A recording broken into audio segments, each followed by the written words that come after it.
I think a materialist approach to things is very, very consistent with my experience in Christian social justice. I feel like the deeper I get into anarchist practice, the deeper my faith is getting at the same time. I would hope that, securing means of life for all would be something all people of faith would say, oh yes, that's at the basis of what we believe. Those who are most marginalized know the most about the true, the good, and the beautiful. To me, it's less that I think building class solidarity is a bad thing, as much as it seems like if you don't attend to things like anti-Black racism, that's always going to get in the way of building class solidarity, actually. And when you go back, you find that a lot of revolutionary grassroots participatory movements, the precursors to what you could call the barrio assemblies and these grassroots neighborhood organizations, a lot of these were sponsored by the church.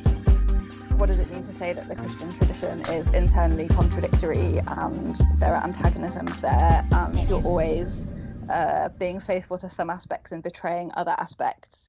Welcome to the Magnificast, a podcast about Christianity and leftist politics. I'm your co-host, Matt Bernico. And I'm your other co-host, Dean Detloff. Folks, this week we're doing something goofy. Usually we're bringing you like a good interview or a book that we've read or an article that we've read or something else we're putting together about Christianity and leftist politics, hence our tagline. But this week, my life is changing completely. It's upside down. It's slantwise. It's bad. It's bad and crazy. I'm moving to another country, in case you didn't know that. I'm moving to Scotland with my family, and it's going to be really fun when we get there. But until we get there, it's going to be really not fun. So anyways, all that being said, didn't have a lot of time to prepare something this week, so we're going to dust off an old fan favorite. Maybe not a fan favorite. We've never really gotten a lot of feedback on these, but we are going to check out the Christianity subreddit for Christianity's most hot and burning questions that they can't help themselves but post to the internet. And then we're going to talk about some current events and just have a great time. So if you like me are having a stressful and crazy time in life, use this time to center yourself, listen to the world's worst questions, and just vibe with us here on this podcast for a bit. Just be grateful that you're not the one asking them. I think that's the key. That's true. Great point. So Dean, I have a really hot question for you right off the bat. I'll take it. So most of mine are about heaven, hell, or the devil. So they're going to be good questions. Here's my first question. It was asked one day ago by a username. I'm not going to say the username because that might be bad. But it was asked one day ago, and they ask, how does the devil work? And this is not, if I was asking this question, it'd be whether or not he's union, but I wasn't. So anyways, somebody else asks out there, if the devil can't place thoughts in your head the same way that God does, a lot of assumptions here already, then how do people get influenced by him, the devil? I'm pretty sure the devil is non-binary, but I don't know. I don't really know. Anyways, they go on to say, how can people be influenced by demons or attacked by them? So Dean, if the devil can't put thoughts in your head the same way that God does, then how does the devil influence people? What a great question. How does the devil work? God can put thoughts in your head, but the devil can't. That's the idea, right? That's the fundamental kind of difference here that we're dealing with. That's what this person says, and I'm inclined to believe them. Right. Let's see. I think that, the devil can't get in your head. The devil didn't make you, so the devil doesn't have access to your source code or whatever God has as the big programmer of reality up there. So that leads me to think that the devil is more kind of like a modder at the end of the day. The devil kind of can play around on the outskirts of the programming of your spiritual life, but can't really get into the nitty gritty. And I think that's how all the other demons are too. They're all nerds behind their big computers, trying to work out how to give you one more inclination to sin that you didn't otherwise have, but they can't, put a thought in your head. That's reserved for God as the big programmer. Okay. That's an interesting suggestion. So can you give me an example of how that would work out? So the devil, he's back there behind the keyboard, modding up the big Gary's mod that is our world. And then what does the devil do to get you going? Yeah, well, it's all ones and zeros up there or down there, I guess, because he does it in hell, of course. And he's typing his ones and zeros in the big nerd command room of hell. Or, probably he outsources it to one of his, precariously employed demon interns or something. They do all the ones and zeros. And I don't know anything about computers, but my guess is, they can sort of see a little bit of the code like Neo does in the Matrix, but not all of it at once. And so there's sort of like you're walking by the great hot dog stand that you walk by every day, and you usually pay the $2 you need to pay to get the hot dog. But today the guy's looking the other way. And I think it's right at that moment that the demon is like, I can mod this code right now. I'm going to make this guy steal this hot dog instead of pay for it. I think that's kind of how it works. It's a pretty intense situation for the demons down there. After I was reading this question, I was thinking a lot about this book that Carolyn Walker Bynum wrote called Christian Materiality. There's a lot of things going on with this book, what it is, but she's trying to talk about the ways that like material culture influences Christianity. So actually just the exact opposite of this whole thing. So, maybe not how demons are like hacking the source code of the Gary's mod that is our world, but how like, a communion chalice might be like influencing, I don't know, medieval Christians in these different ways through design, which is like a really interesting question, unlike this one. Anyway, so I did do a quick Google of, whether or not demons can possess items like objects in like the, I don't know, the wider theological cinematic universe. And I did actually find a very similar question to this Reddit question on Catholic.com, which is, I'm sure, a very reputable website. And the question is, can objects be possessed by demons? And then the answer from Catholic.com is only people can be demonically possessed, but inanimate objects can be negatively controlled through curses. Right. So I guess what I'm trying to say here, Dean, is that this Reddit question that is bonkers is, and your answer to it is the Catholic answer that demons can't mess with your brain. They can't put an idea in there like God does, but they can do all kinds of things through just stuff around you. They can borrow your body. They can't borrow. I guess they can borrow your body for sure. Yeah. But they can also like get into your water bottle and your underwear and stuff to do all kinds of things. There's a real Freudian listener out there who's just had a lot of light bulbs go off, and I'm really sorry about that, Matt, for you specifically making those choices, water bottles and underwear. Yeah. I think that's right. And that sounds right to me. And that's why in my Catholic world, there's no such thing as a haunted doll or all these other kinds of things. There's only hauntings that relate to dolls. There's some kind of important preposition involved there. I don't know which one, but there's a grammatical separation between haunting and objects. The Catholic answers does go on to say that we can also distinguish between the cursing of an object and an object's being impacted by demonic infestation. So there's like, I guess what I'm trying to say here, Reddit user, is that some people have thought about this, and you might want to consider Catholicism because those people are Catholic. Say what you will about the Catholic Church, the one thing we do have is an incredibly convoluted answer to literally every question. So that's true. I'm trying to think of like what the Protestant answer to this question would be, and it would not include like a wide variety of like metaphysics regarding like the difference between infestations of demonic forces and curses. So Catholics really have this one locked down. They have all the infrastructure already for this one, and I think that's great. We should celebrate that. Yeah, we're a thinking person's Christianity, that's for sure. Don't think too hard. Right. So I'm going to give you a related question here, staying with the devil here. And this question is, Satan is the leader of every last villain that isn't a false god, which I understand is not quite a question, but I feel like there's maybe a question in it. It's a statement. More, I guess, it's a statement. It's a statement, but I'm wondering about your reaction to it. So Satan is the leader of every last villain that isn't a false god. And the body of the text says he leads every last villain in real life and fiction. Important qualification. Satan is the number one, most popular, highest, greatest, and worst villain by fact, and he will do anything to conquer creation by leading them and the evil souls. And I guess my question is that right, Matt? Is Satan the leader of every last villain in real life and fiction? Okay, I feel like pretty conflicted about this one, actually. Okay, so Christian metaphysics, especially when it comes to God, is really confused. We were just talking about this on Twitter with somebody. It's really confused with the way that we think of electricity and the way that we think of light, right? Like all of... I'm pretty excited to find out where this goes, by the way. Sorry to interrupt, but that is not the direction I thought you were going to go. Yeah, I'm going a little bit of a different direction. I'm going to go the other direction though in a minute. But let me get the metaphysics, the medieval metaphysics out here for just 1 second.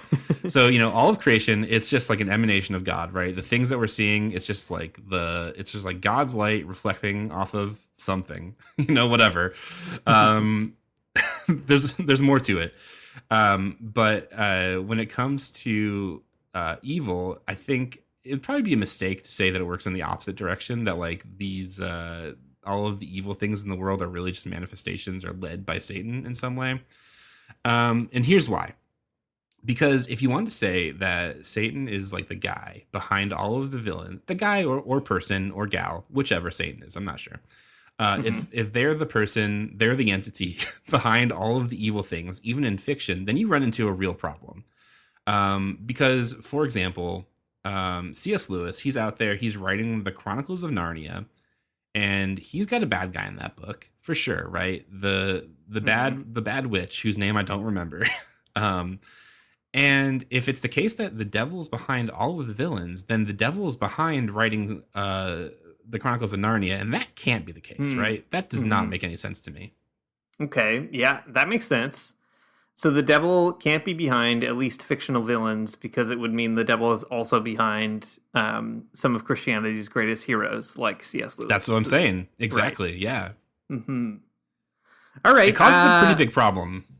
Yeah, I think you're right. I think you've really handed it to this particular Reddit user, and I think they're wrong. And I'm going to send you the URL of this one, Matt, so that you can explain that to them. So I think it's really going to help. Sometimes when we're doing these questions, I feel like I'm one of the people within a Socratic dialogue, and I've just said something like absolutely like brain-bustingly dumb, but like logically it checks out somehow. And then Socrates is probably out there somewhere like, "Oh, you idiot, you dumbass." I think that's right. But I've been reading a little bit about Dante's Inferno, and Socrates didn't make it to heaven. So what does he know? Oh, really? Did he get stuck somewhere else along the way? Yeah, he's in the version of hell that's basically a dentist's waiting room, so it's not so bad, but it could be worse. Well, when I'm on my long walk up from purgatory, I'll give him a high five as I pass him and tell him to keep going, because he'll make it someday, I guess, right? It's hard to tell. Okay. Yeah, it's hard to say. Well, we can hope. All right, I have 2 more questions that you need to answer, and another one of them is about hell, and then the last one's about heaven. So I'm going to keep going on the hell vibe, and then we'll ascend, just like Dante, up the big hill into heaven. All right, this one was asked 5 hours ago, and the question asker says, "Do you think people before the Reformation went to heaven?" Okay. We've heard this question before, but in a different format, right? Usually this question is about people in the Old Testament or something, right? But this is about before the Reformation, which I think is extremely funny. I wonder what kind of Christian wrote this question. They go on to say, "If you say sola fide, faith alone, is the way to heaven and without anything else, what would you say about all the Christians before the Reformation happened? All the knights that fought for their faith in the Crusades were mostly Catholics and some Orthodox. A lot died, so you think that they were damned to hell for not believing in sola fide," which is very funny to be like, that's the reason, right? That's the reason that they didn't make it to heaven, is because they all these crusaders, they didn't make it. They didn't have sola fide.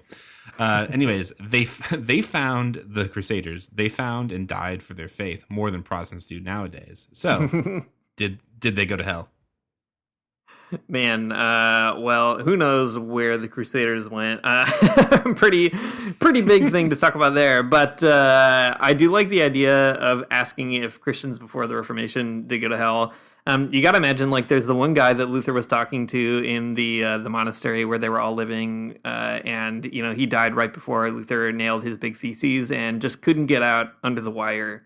What a bummer for that guy. Maybe even all of Luther's, like, his parents, they went straight to hell because too bad Luther couldn't convince them or something. Like, maybe he outlived them. There's a lot of extremely funny scenarios where everyone's waiting around for Luther. Yeah, I'm Catholic, so I think you probably have a greater risk of going to hell after the Reformation than before, but it's pretty hard to say. I mean, think of this in light of the first question that you asked me about, the first question I asked, I guess, about demons and their influence. It is very funny though to think that, like, okay, Jesus dies, he's resurrected, he ascends to heaven, and then until the Reformation, everyone is just like out of sorts and going to hell. And then, Martin Luther does his thing. He nails his great big list to the door, and and then God, he finally gets somebody over the over the finish line. Like, it's like somebody like blowing wind into like a toy boat, and finally getting it to the other end of the pool, and everyone else sank far before that.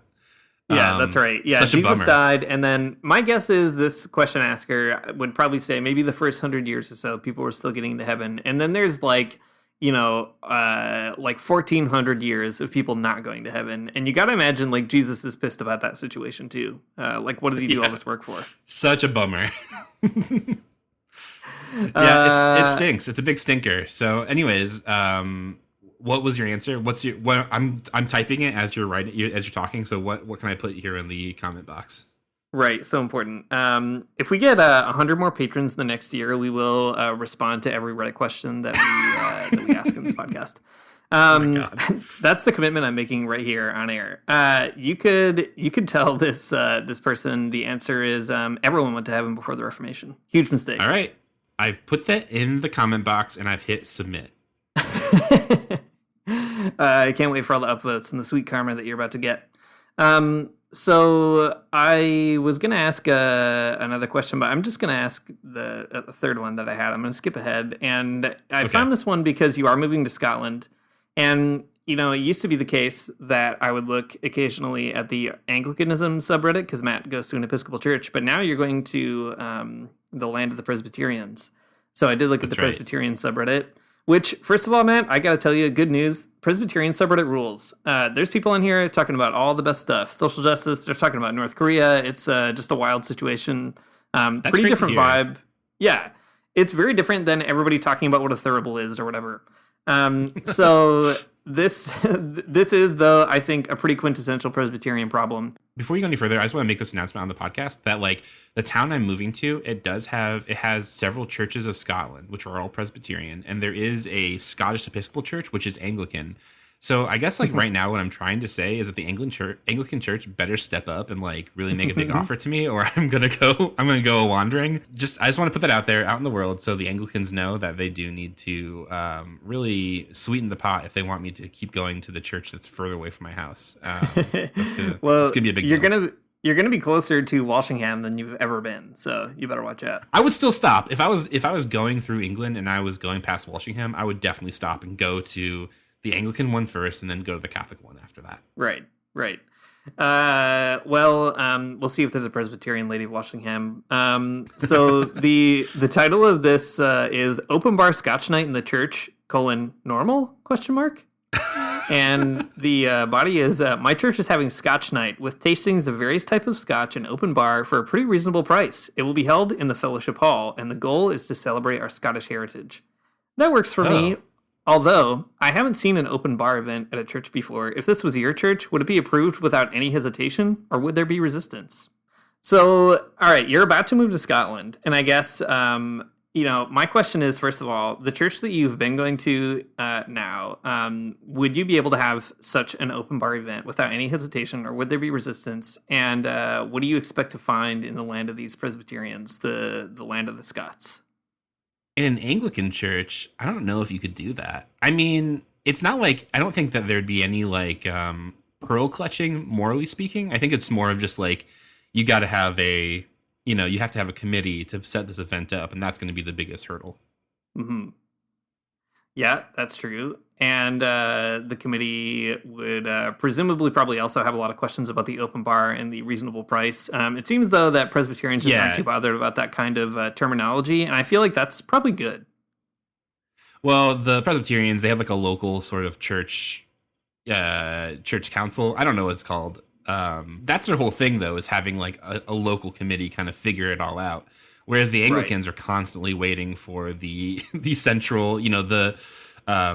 the central sort of bishop to say something one way or the other about it. So it's like, I think that the what I'm trying to say here is that the Presbyterians are already kind of like geared for a more participatory democracy, whereas the Anglicans are constantly waiting for the party to step in and really lay down the law.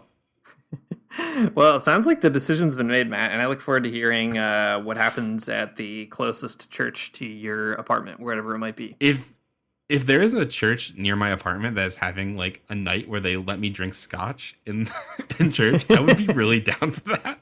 I'm not a huge scotch head to begin with, but I would definitely drink some at church for a reasonable price. Are you kidding me? Absolutely. Yeah, that is the key. Okay, I've got one more question. We've walked up the big purgatorial hill towards heaven, towards the beatific vision, and now we need to think about heaven a little bit more than hell and demons. Get away, put those things behind you. So this one was great. This one was asked 9 hours ago, and I gotta tell you, someone's trying to be a little bit goofy with this one, but there's some important questions within it. The title of it is "Be Cool If There Were Dinosaurs in Heaven." True. It would be cool. I think that's right. Okay, here's the question. It's a little bit long, so stick with me here. Would you want to remember this life if there's an afterlife? I know that this is yet another topic that's been beaten to a pulp, but the possibility that you'll not exactly be you in the afterlife. Sorry, listeners, the grammar is always complicated on Reddit, and it's hard just to read and interpret. Having a very Derridian moment. Okay. Anyways, the question goes on. Like Jason Bourne or something wakes up in the boat after being fished out of the sea with amnesia. Same person, but not. Nothing of his previous life is coming to mind, which perhaps would be a good thing for a lot of people. Which I'm guessing brings in the verse about how God will wipe every tear away. in this formulation, your tears are your memory, and God is wiping your memory. Personally, I'd like there to be dinosaurs in heaven. Maybe people could hop into invisible spheres which move about by their thoughts. Invincible as well. Go under the sea and see all those dinosaurs. Or I could go to the Creationist Museum for my vacation and see some. All right. Assuming that there's vacation in heaven, which I think is also a very funny idea. I would kind of hope that heaven is a forever vacation, except it looks as if you'll not get to choose what's up there, predetermined.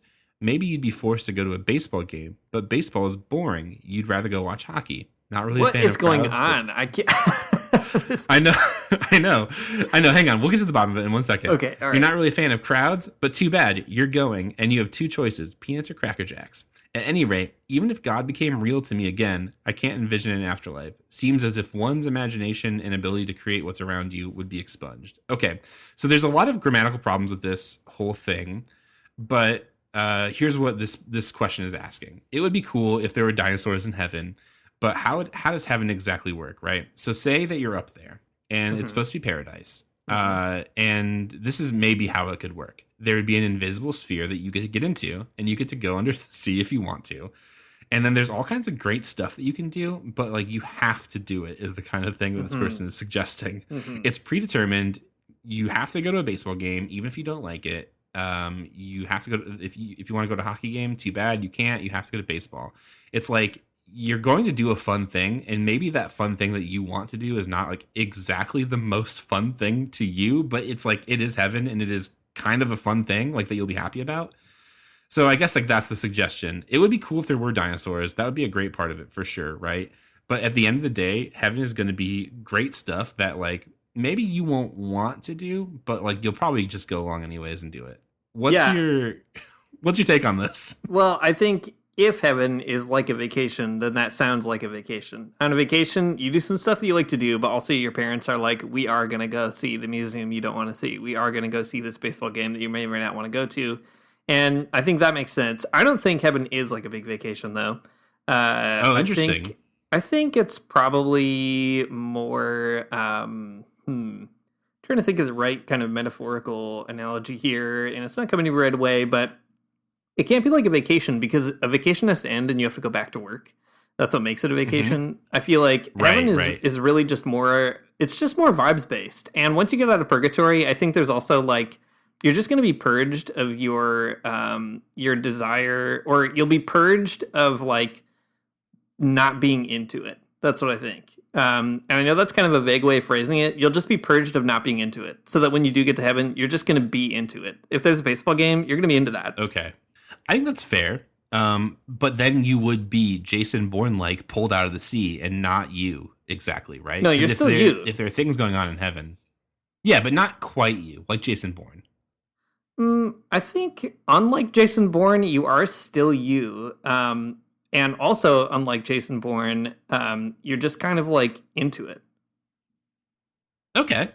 Jason Bourne famously not into it, and that was a problem for him in that movie. Like, you're still you, and so you'll probably want to, I don't know, like, just knowing you, Matt, you're going to want to have a big pizza. You're going to want to skate the big half pipe with your new skateboarding abilities. You're going to want to do all these great things. You're going to want to play every instrument in the ska band, all that kind of stuff. You're going to do that because you are you. But when someone's like, there's also a great baseball game, you're going to be like, yeah, I'm into that. I'm going to go to that. Yeah, okay, that makes, when you put it that way, that makes sense. Because it's just like, why wouldn't I want to? Exactly. It's kind of like, yeah. Because it's going to, it's going to be the best, okay, it's going to be the best baseball game, and you'd want to go, even if you don't like baseball. Here's the question that seems to be vexing everybody here in the comments that I think I do need to bring up. So the user did ask this question and suggested that maybe you'd have an invisible sphere that would be invincible, so you could see the dinosaurs underwater. Right. And that seems to have rubbed a lot of people the wrong way, and I totally get it. Everyone in the comments is asking why you would need an invincible sphere to be inside to protect you from the dinosaurs, because it's heaven and the dinosaurs wouldn't attack you. True. That's true. Someone does suggest, though, if you got eaten by a dinosaur in heaven, if you would go to super heaven, and that person's thinking on my level. I like that question a lot. But I think that, are there dinosaurs in heaven? Yes. Or are they going to attack and kill you? Only if you want them to, I guess, right? There's a thunderstorm gathering right outside my apartment right now, so I do think we should move on, because I think God is starting to be like, you guys are really testing your luck down there, talking about all this afterlife stuff. Great point. We're messing around, and we might find out. Alternatively, though, we know that God can put ideas in our heads, but demons can't, and demons can affect the exterior world and probably gather a thunderstorm, I would imagine. So you never know who's behind that one. True. I'm going to roll the dice, though, and I'm going to move on to current events. So something Matt and I like to do on the Walk-In podcast, where we usually do these goofs that may or may not be landing at this stage, is we save ourselves by talking about something that we do know how to talk about, current events, things that are going on in the world. And I've got a great one that is perfect for this podcast, Matt. I don't know if you saw this news. Pope Francis, he's changing everything up at the Vatican. He's creating new offices. He's messing up old offices, all kinds of stuff. And the office that used to be the CDF, the Congregation for the, Doctrine of the Faith, or something like that. It's what Cardinal Ratzinger, eventually Pope Benedict, had. It's the police, the theology police of the Vatican. Pope Francis changed it. Now it's the Dicastery for the Doctrine of the Faith. And he appointed a new guy to be the head of it, a guy named Victor Manuel Fernandez. And he is an interesting guy. He knew Pope Francis before he was the Pope. Lots of stuff going on here, but it did create a bit of controversy. And I'll just read the headline here that will give you a bit of maybe a flavor of what's going on. So this is a really important office, very prestigious, pretty significant stuff. And the headline is, New Vatican Doctrinal Chief Cardinal Fernandez defends book he wrote about kissing. And that's where we're at in the Catholic Church right now. This guy, Cardinal Fernandez, he wrote a book, which, to be fair, the title of it is insane. It is called Heal Me With Your Mouth, The Art of Kissing. And he's really bringing this upon himself. I'm so sorry. I'm sure this guy is great or whatever, but he's really welcomed this into his life by that book title. I think so. Shouldn't have done that. He shouldn't have done it. It was published in 1995, so it's been a while. But a lot of conservatives have dug it up, and they're really mad about it. And so, as you can guess, he has had to defend himself. And he has also said a number of pretty funny things about it. He said in this article, he's quoted as saying, I was already older and I thought that this is a book about a kiss. So I said, let me back up. He said a lot of funny things about it. there were apparently people who wanted to reprint the book, and he had the foresight to stop that from happening. And he said, no, please don't reprint it. Let's leave this in the past. But now it's my karma. So I think he gets it. It was a big mistake. There are some pretty funny excerpts in it, but also he argued that he can't be accused of anything because the book in question, quote, contains no heresy or error. Extremely important. What's the thesis of the book? Kissing is nice? Because I guess. Yeah, I mean, it's kissing is nice, and also here's what it is, and here's how to do it, and all right, we're gonna get Blue on the podcast for a minute here. Here's an excerpt from the book. He says, "A couple with a lot of sex, a lot of sexual satisfaction, but few kisses that are genuine, or with kisses that say nothing, is digging the grave of love with each sexual encounter, creating routine, fatigue, and weariness until one of them finds something more human." So this is the vibe. Kissing is really important. You got to do it.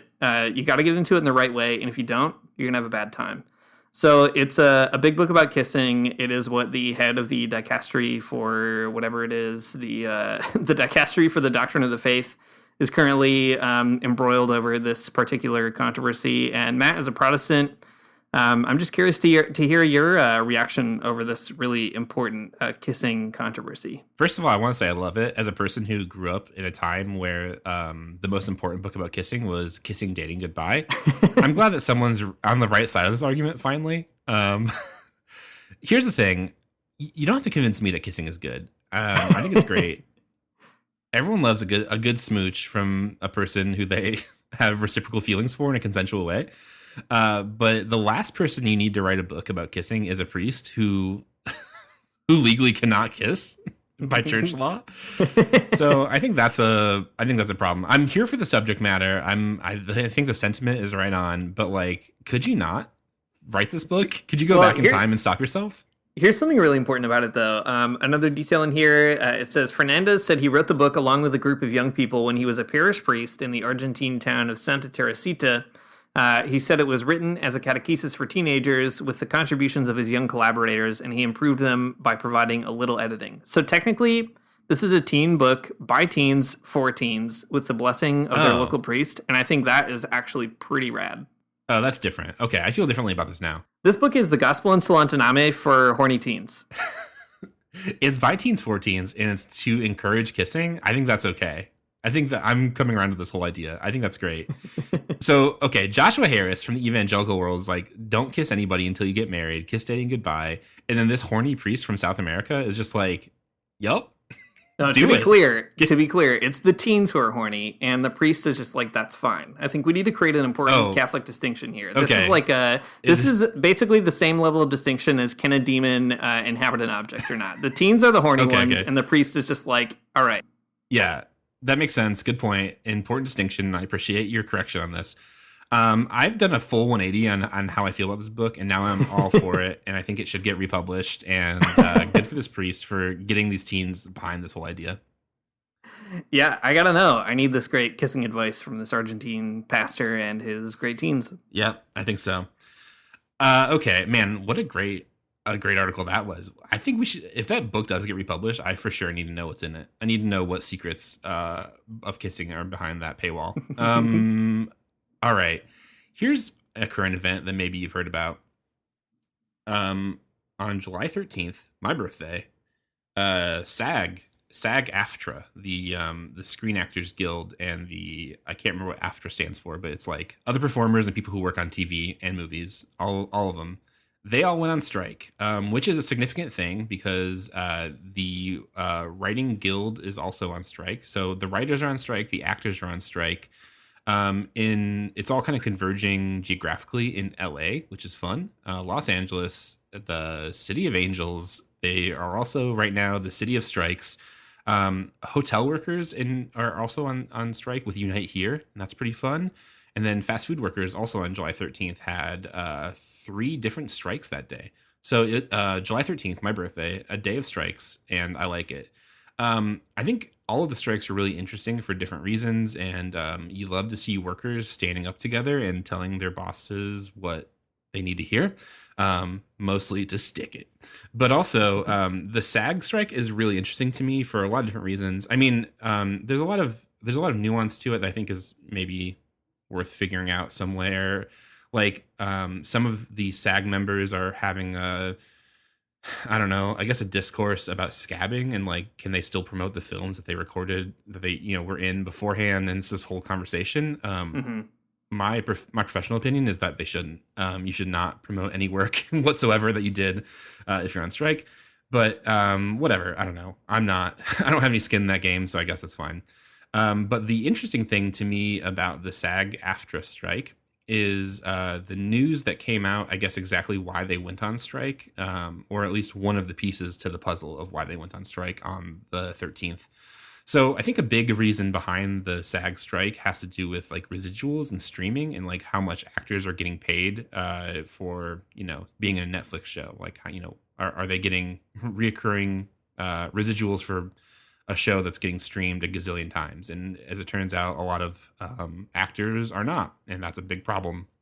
But another interesting part of the story is that a lot of studios were trying to, like, I guess, get a trend going. I'm not exactly sure how to talk about it. There's a proposal from Hollywood execs where they wanted to use a particular type of AI technology to scan extras in the background, and then to be able to like use AI to like just like kind of copy and paste them into other movies, into other TV shows.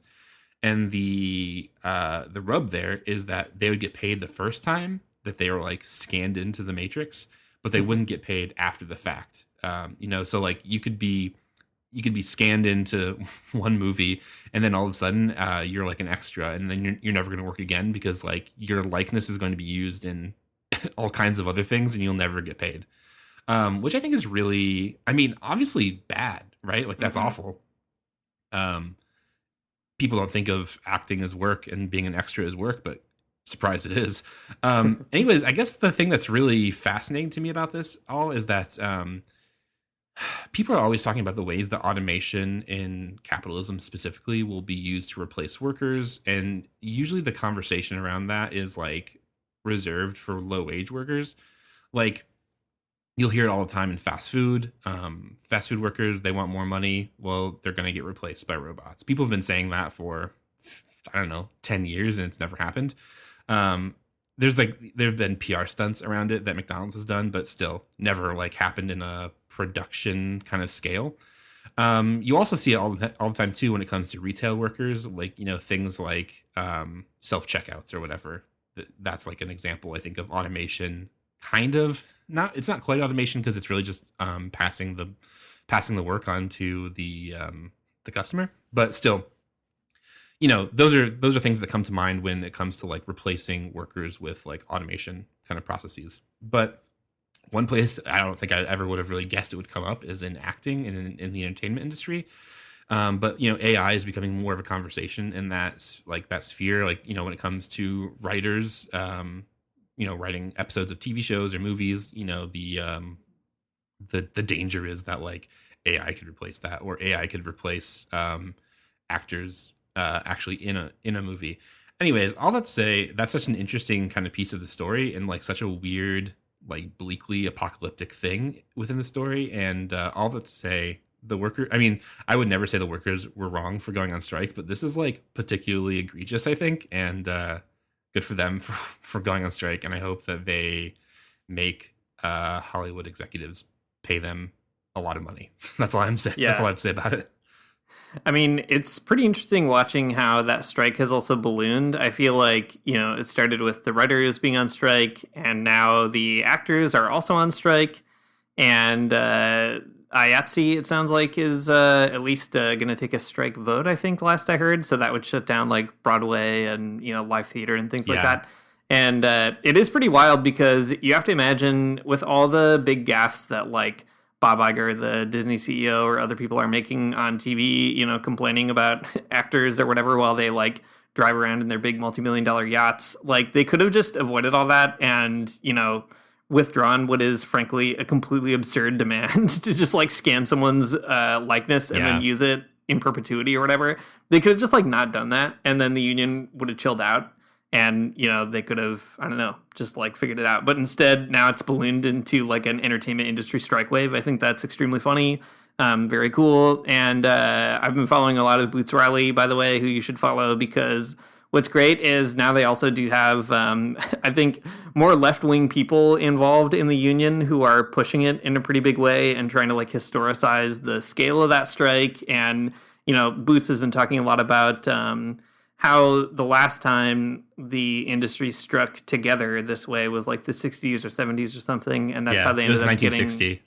Yeah, like they got, healthcare and all kinds of other benefits and so on by virtue of doing that together. So anyway, just great to like see how that solidarity is spreading, and really fun too to see a lot of actors who I basically don't care about otherwise. All of a sudden I'm like, actually, this person's awesome. They're great. So cool that they're out there on the strike line or whatever. That's really neat to see. Neat to see all your favorite stars walking not the red carpet but the picket line. Yeah. Beware the energy. Yeah, Bob Odenkirk is out there, which I really love. That's really fun. So it's great. It's great to see him out there. There are real people behind the movies. Yes, maybe sometimes I forget. But yeah, it's cool. So there's a big strike wave in LA. It seems like it's another good moment for labor. We saw things kind of kick off, I think, for lots of organizing and lots of like labor unrest after. I don't want to say that COVID is over, because it's still kind of a looming threat within our society and to people all over the place. But like after, I think, some of the initial waves of COVID died down, there was like a lot of labor unrest, and now we're kind of seeing it again after, after a whole quarter of the year where billionaires made tons of money and, all these companies are having like record profits and stuff. People are still fed up with it again. I think that's a great thing to kind of like grab onto if you can. Talk to your coworkers, friends. That's what you should do. Talk to your coworkers. Don't let all of your favorite actors have all the fun. You too can go on strike. It's possible. Yeah, I mean, it's worth mentioning too that like UPS might also go on strike in the coming weeks, right? And maybe they won't. It seems yesterday the Teamsters announced that UPS is like kind of coming back to the table. There's like this is kind of like off the a little bit of a digression. But I saw this discourse today on Twitter that I thought was really bizarre, and maybe by the time this episode comes out, people will, I don't know, be talking about it more, or maybe not. But people on Twitter were talking about, I think like maybe in like more DSA circles, they were talking though about whether or not labor people would be bummed if UPS workers didn't actually go on strike. And I think that's such a weird way of thinking. I mean, strikes are exciting for sure, right? They are the coolest thing ever to see people walk off the job and make their bosses cry. We love it. But if UPS workers don't go on strike, that means that something else cool happened, and that is like corporate, like they buckled, and like that's even cooler, right? That even just the threat of a strike can get to get UPS to come to the table is really awesome. I mean, I think it shows that like to have a powerful strike, it has to have like a credible threat to business, and if UPS decides that they will like buckle and they'll come back to the table and they will actually bargain with UPS, that means that like the strike threat is credible and that you have that much power, right? That you don't actually have to go on strike, you can just threaten it, and that's a good look. So I'll often say UPS might go on strike, maybe they won't, and even if they don't, it's not necessarily a loss. It's I mean, it could be a loss, but it probably not. It means that they have a lot more power than they think. That's right. Bring your Bible study, bring your pastor, get them on down to the strike line, meet your favorite actors, tell them you think they should get paid, and talk to your coworkers, get them down there. We can all go on one big strike. We can finally get Sleepy Joe Biden to forgive student loans, give us free healthcare, and who knows, maybe even you can get a kissing priest or two down there to really hear what the teens are talking about and get into it. I think that's the culminating synthesis of this episode.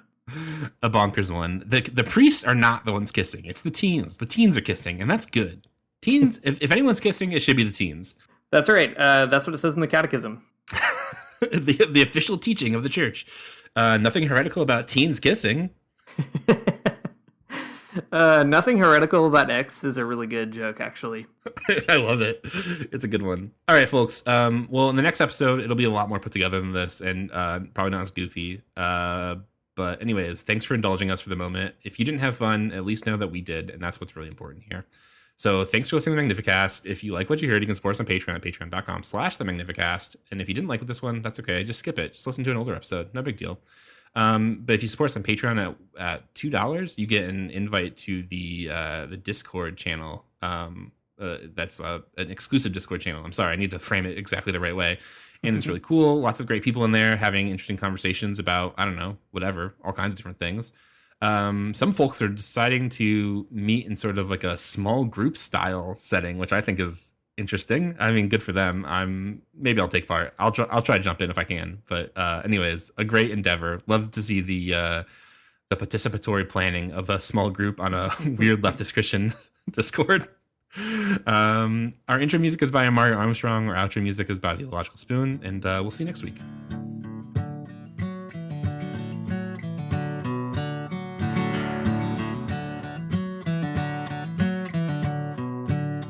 I don't wanna get up for church in the morning, souls alive. Heaven come to earth and there won't be no church. We'll meet down by the riverside. There we'll swim with all creation. Never get tired, never bored. Don't worry, someday there'll be no dam between us and our Lord.